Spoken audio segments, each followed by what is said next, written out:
கோவை பீளமேடு அண்ணா நகரில் உள்ள மாநகர் மாவட்ட திமுக அலுவலகத்தில் மாநகர் மாவட்ட பகுதி கழக பொறுப்பாளர்கள், இளைஞரணி அமைப்பாளர்கள், துணை அமைப்பாளர்கள் கலந்தாய்வு கூட்டம் இன்று செப்டம்பர் 23 நடைபெற்றது.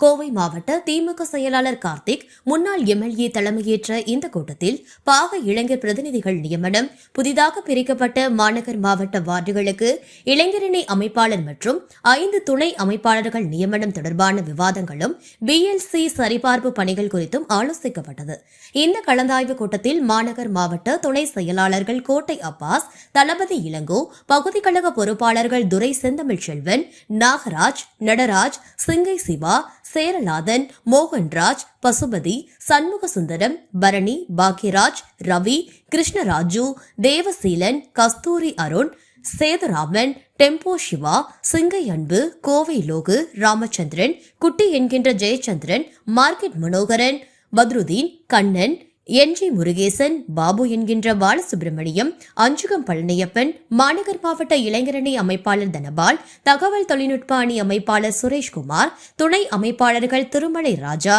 லாரா பிரேம்தேவ், மணிகண்டன், கோவை அருண், இப்னு மதுசு, துரை பிரவீன், நவீன் முருகன் உள்ளிட்ட பலர் கலந்து கொண்டனர்.